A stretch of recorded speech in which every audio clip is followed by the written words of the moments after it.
Your best customers are the people who happily pay full price and come back on their own. So what happens when you put consistent promotions in front of those people? You train them not just to buy on discount, but to buy less often. Hi, I'm Alex Orley, and this is Hard Margins, your weekly e-commerce brief brought to you by RetentionX.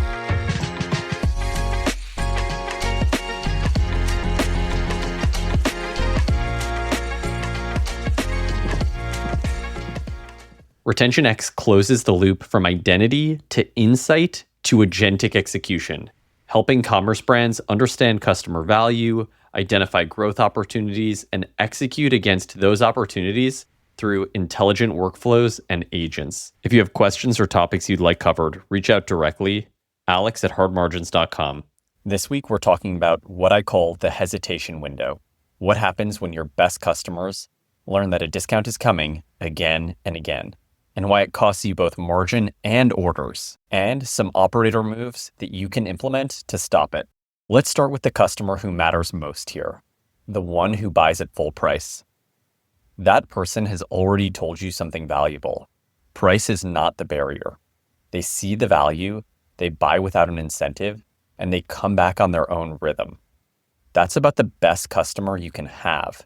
So what happens when you send that customer a predictable coupon? You're doing more than giving away a bit of margin on that order. You're actually teaching them something. You're teaching them that if they wait, a discount will show up. Once they've learned that incentive structure, their next purchase stops happening when they've actually run low on your respective product. It starts happening when the discount lands. So you lose twice.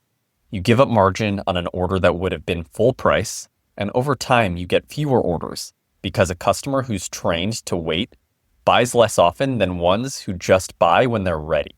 Now, I know the obvious objection. A promo can and often does create demand.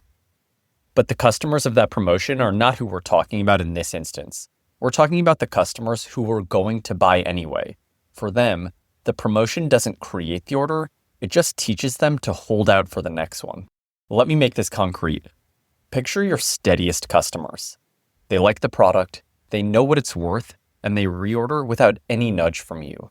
Left alone, they're a low-maintenance revenue stream. Those customers will likely be the first to notice this pattern. A site-wide offer one week, a win-back coupon another, a last chance email that, funnily enough, isn't really the last chance because another one turns up a couple weeks later, and the offers seem to get a little sweeter the longer that customer holds out. These are not unsophisticated customers. They learn fast, and the lesson they learn is simple. Don't buy today at full price when this brand has basically promised me a discount is coming. So they will wait, not because they've cooled on the product, but because you've taught them that patience gets rewarded. Now multiply that incentive structure across your whole base of customers, and two things happen at the same time. The orders that do come through are discounted, so each one carries less margin, and some of the orders just don't come at all, because a customer sitting around waiting for the perfect promotion is a customer drifting out of the buying rhythm that made them valuable in the first place. You paid a discount to teach a habit you're going to keep paying for. Here's the good news. You don't have to guess whether this is happening to you. You can test it. Take a group of your full price customers and hold them out of your next promotion. Let a comparable group receive it like normal, then watch both groups over the next 3 months. The group that got the promo is your tell. If they end up buying less at full price, or ordering less often, or timing their purchases around your sales, you've found a hesitation window. That's the gap where a ready customer holds off, waiting for a discount that you've trained them to expect.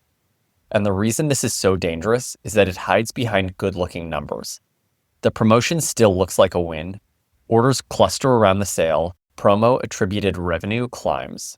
What that report will never show you is the full price order that would have happened regardless, or the customer who's now sitting on their hands instead of buying, waiting for that next promotion. This is also, by the way, one of the quiet reasons that brands end up leaning so hard on acquisition. When your best customers buy less often and more on discount, repeat revenue thins out and new customer spend has to cover the gap. So what can you ultimately do about this? Here are 5 moves I would do if I was in your business. First, create a full price protected segment. Pull the customers who bought without a discount, who rarely use promos, and who stay profitable after returns. Then suppress them from your site-wide discounts, your retargeting promos, and your generic win-back flows. And to be clear, going quiet on them is not the goal here. You're not ignoring them. You're changing what you send them. Second, build a promo firewall across all your channels. Email suppression doesn't do much if that customer catches the discount on Meta, on Google, on a banner the second they hit your homepage. So write one commercial rule and apply it everywhere. Your protected buyers get newness and early access. Your sale-led messaging stays inside controlled windows in front of the people it's actually meant for. Third, measure and understand your hesitation window. Hold a slice of your full price buyers out of your next promotion, compare them against a group that gets it, and watch full price repeat rates, how often each group orders, and the margin each one generates. If the exposed group buys less or only on discount, you've measured the habit and you'll know. Fourth, replace discounts with relevant reasons to return.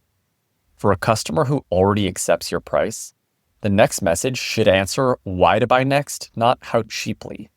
Replenishment reminders and next best product recommendations, or even early access and limited drops, all of that keeps them buying on their own rhythm.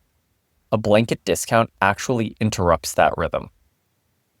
And lastly, judge your promotions over the full window. A sale judged exclusively during the campaign week will always look like it worked, because that's where the orders are. So widen the lens and compare cumulative margin and full price order volume before, during, and after. If a sale lifts the campaign week, but leaves your best customers ordering less afterwards, it didn't grow anything. It just moved things around and cost you margin. So here's where I'd leave this. Your best customers don't need convincing that your product is worth the money.